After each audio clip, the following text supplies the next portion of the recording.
Si la literatura del siglo XIX está marcada en su primera etapa o en su primera mitad por el movimiento romántico, la literatura de la segunda mitad del siglo XIX es radicalmente distinta.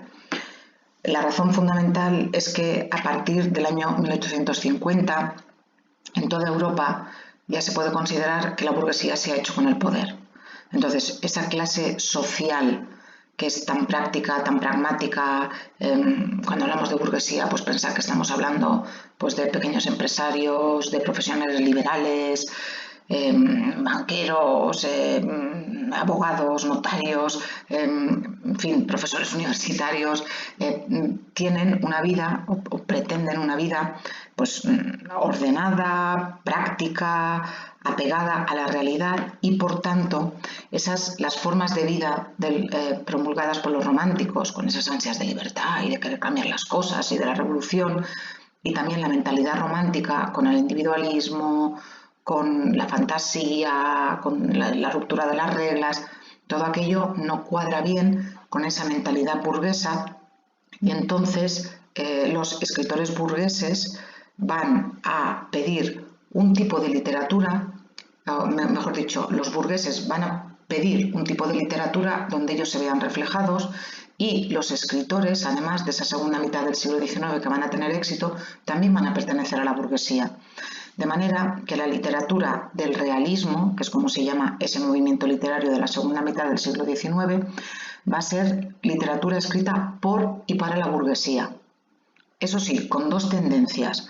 Por una parte, vamos a ver autores que están conformes con el momento histórico que les ha tocado vivir y con cómo se está comportando la burguesía, y esos van a cultivar el realismo desde una visión conservadora, pero también nos vamos a encontrar con escritores que van a estar en desacuerdo con esos modelos sociales y esas formas de hacer las cosas que la burguesía está imponiendo y van a cultivar un realismo mucho más crítico, que desde mi punto de vista es el más interesante y que es, por ejemplo, pues el realismo de Dickens en Inglaterra, que a lo mejor os suena, pues que denuncia la situación de los, por ejemplo, de los niños que tienen que trabajar en las fábricas en Inglaterra, o la situación, o por ejemplo el realismo de Zola, que también denuncia la situación, por ejemplo, en las minas en Francia, o en España, perdona, Zola de Balzac, o en España, por ejemplo, el realismo de Benito Pérez Galdós, que critica que la burguesía como clase social se ha valido de las clases populares para hacerse con el poder y que en cuanto a las clases populares, en cuanto a la burguesía no ha necesitado esas clases populares para auparse a la zona de mando del país, les ha dado la patada.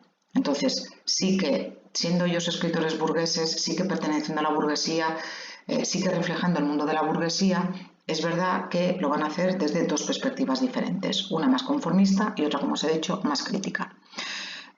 A finales del siglo, a partir más o menos del año 1880, algo así, depende también de los países, pero básicamente a partir de esa fecha el realismo deriva en lo que se puede considerar no exactamente un nuevo movimiento literario, sino una facción o una parte del realismo que acentúa algunos rasgos en los que nos encontramos con individuos, con personajes que viven sus vidas condicionadas por la herencia genética, pero también por el entorno social, y esos personajes están en una sociedad que está absolutamente degradada. Nos vamos a encontrar en el naturalismo como ya los protagonistas no van a ser exactamente burgueses, nos vamos a encontrar sobre todo pues, con alcohólicos, con prostitutas, con gente que vive al margen de la sociedad, pero no porque quiera, como en el romanticismo, sino porque la sociedad los ha abandonado. El naturalismo, que sí que es un movimiento que va a tener muchísimo éxito, por ejemplo en Francia, en España no será exactamente, desde luego con la fuerza de Francia no, pero además de todo eso hay mucha discusión sobre si en realidad en España hay autores naturalistas o si en realidad son autores realistas que en un momento dado cultivan alguna obra con algún rasgo naturalista. Y ahí, por ejemplo, pues sí que podríamos encontrar a lo mejor alguna novela de Benito Pérez Galdós, algunos rasgos, sobre todo de algunos cuentos de Emilia Pardo Bazán. Sí que se puede considerar que que tienen rasgos del naturalismo. ¿Cuáles son las características del realismo? Aquí tenéis un vídeo que yo os aconsejo que veáis. Es un vídeo que a veces va un poco rápido, pero veréis que recoge la mayoría de las características del realismo, que también es una literatura que está muy condicionada por los avances científicos y técnicos de principios del siglo XIX y por lo que se llama el pensamiento positivista. Tenéis que tener cuidado, el pensamiento positivista no significa que seamos positivos ante la vida, nada que ver con Smiling y cosas de estas, ni con Mr. Wonderful. El pensamiento positivista significa que solamente podemos creer en aquello que puede ser demostrado fehacientemente. Sería la base de la ciencia moderna de hoy en día. Claro, es algo que hoy en día damos por hecho, pero pensad que en aquella época veníamos del romanticismo, con la fantasía, con los sueños y con todo aquello que habíamos visto. Por tanto, sí que los modelos que proponen los realistas van a ser completamente diferentes. ¿Cuáles son las características fundamentales del realismo? Primero, los realistas observan y reproducen rigurosamente la realidad y la realidad que conocen, bien de primera mano o bien porque se han documentado mucho. En el caso de los románticos, pensad por ejemplo que los románticos no lo hacían, que los autores románticos escribían novelas históricas y que esas novelas históricas en realidad tenían muy poca documentación o que situaban sus historias en países que nunca jamás habían visitado. Los autores del realismo van a hacer cosas que no se habían hecho pues hasta ese momento, ¿no? Pues si Zola quiere describir cómo son las condiciones en las que se trabaja en una fábrica, se va a una fábrica y vive la fábrica. Entonces, ese tipo de actitudes a lo que llevan es que cuando tú lees algo que está escribiendo un autor realista, tú estás viendo en realidad aquello.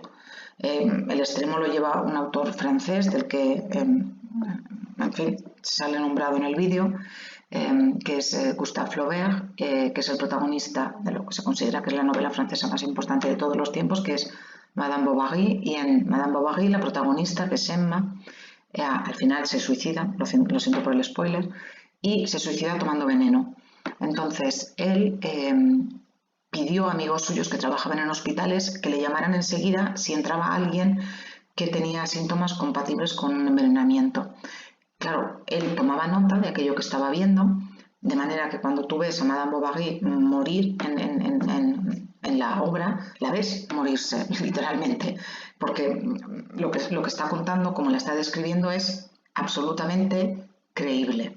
¿Por qué? Porque es verosímil, porque la literatura del realismo, si tiene una cualidad, es que es verosímil, que aquello que cuentan los autores podría haber pasado perfectamente, porque no hay ni rastro de fantasía ni de imaginación.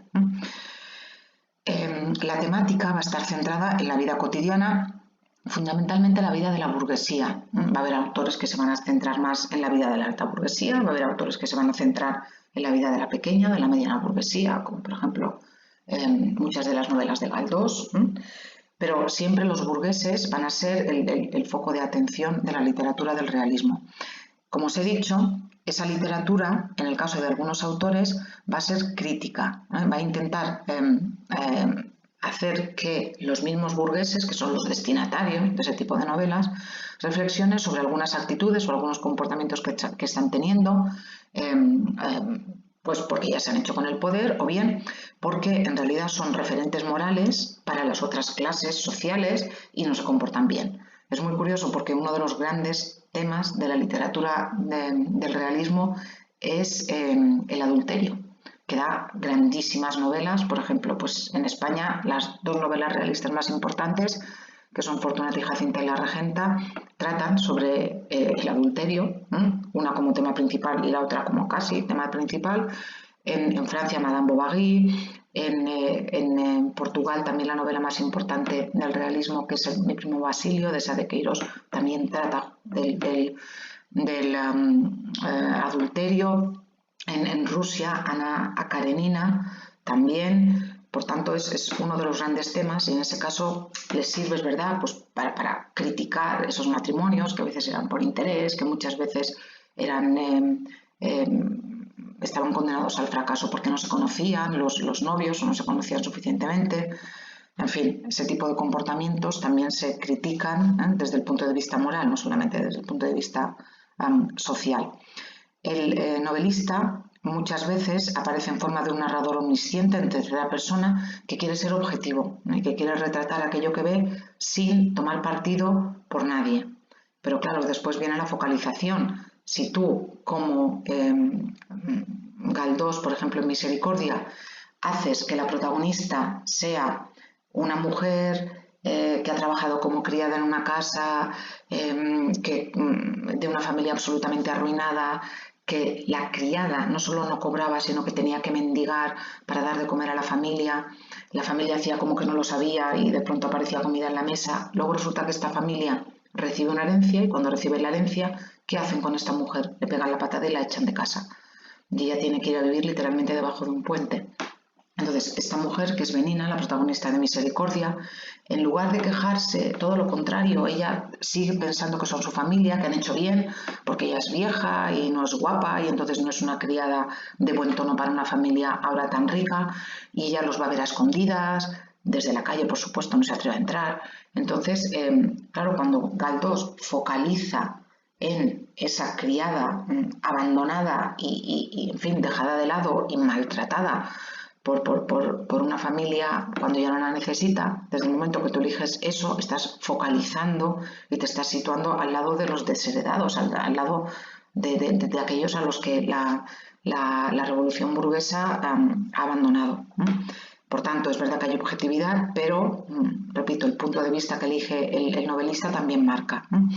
Después hay una característica que es especialmente enojosa o aburrida para algunas personas que se acercan a la literatura del realismo, porque las novelas del realismo suelen ser novelas bastante considerables de extensión y tienen una descripción minuciosa y detallada de costumbres, caracteres y ambientes. Para entendernos, son estas novelas que cuando empiezan te describen el salón de la casa y puedes saber exactamente de qué color es el último tapetito pequeño que está en una mesa, que está en un rincón allí alejado que no se ve y que, en fin, pues eso, hay algunos lectores a los que esas partes tan descriptivas y tan minuciosas les resultan especialmente cargantes, pero sí que es verdad que ayudan mucho a que te sitúes en un sitio determinado y en cómo eran las cosas en ese momento.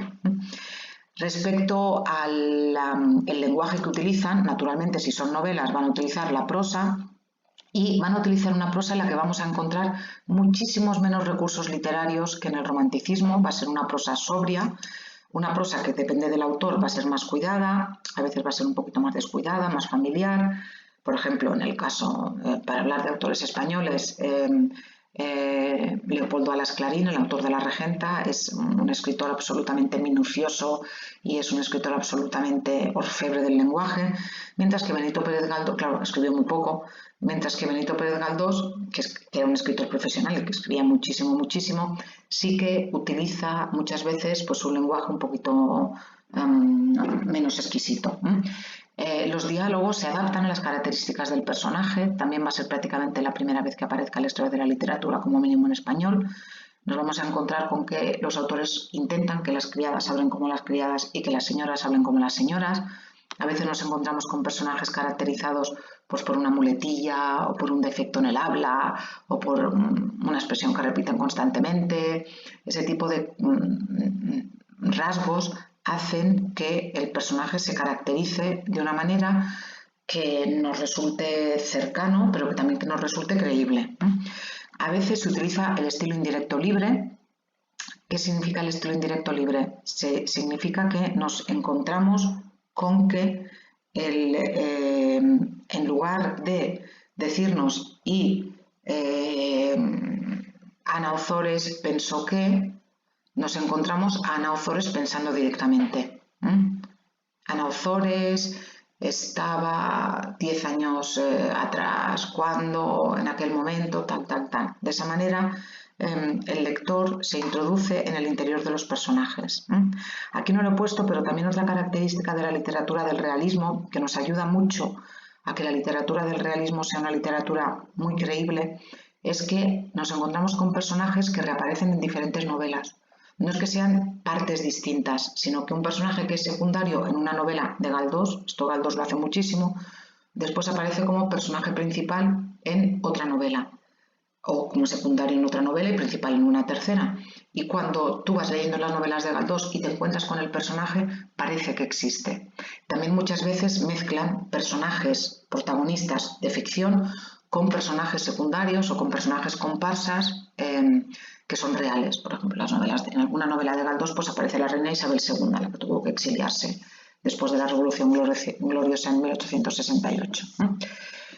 Finalmente, como característica, aquí os he puesto una frase muy famosa de uno de los novelistas del realismo más famosos de Francia, aunque él utilizaba un seudónimo inglés que era Stendhal, se llamaba Henry Bale, era un autor francés, y en una novela que se llama Rojo y Negro, para describir lo que tiene que ser la novela, dice que una novela es un espejo que se pasea a lo largo del camino. Unas veces refleja a vuestros ojos el azul del cielo y otras el fango de los lodazales. Un lodazal es un barrizal. Esa es la concepción de la novela del realismo. Para los realistas, la novela tiene que ser como un espejo que nosotros vayamos paseando por las calles, y aquello que se refleja en la novela, en el espejo, será aquello que luego nosotros transcribamos en la novela. Hoy en día, en lugar de ir por un espejo, iríamos con un móvil grabándolo todo. Y si yo voy con el móvil grabándolo todo y lo que estoy grabando es luego lo que escribo, bueno, pues ahí tendría una novela realista, ¿no? Con esas características que os he explicado. Claro, aquí él se defiende porque algunos autores del realismo les decían que las novelas eran sucias, que las novelas se centraban siempre en problemas y que la realidad no era exactamente así. Entonces, claro, él dice, una cosa es que yo con mi espejo mire hacia arriba y otra cosa es que mire hacia abajo. La novela me va a salir muy diferente si yo escribo una novela paseando mi móvil en Sombaña o paseando mi móvil en Somvida. Como sabéis, es el barrio más rico de Palma. Si yo paseo mi móvil por Somvida, me va a salir una novela que no va a tener nada que ver con la de Sombaña. Bueno, entre otras cosas, no me iría a Sombaña a grabarme con un móvil, pero me entendéis, ¿verdad? Pues estas serían las características fundamentales del realismo que luego veremos en autores y en textos.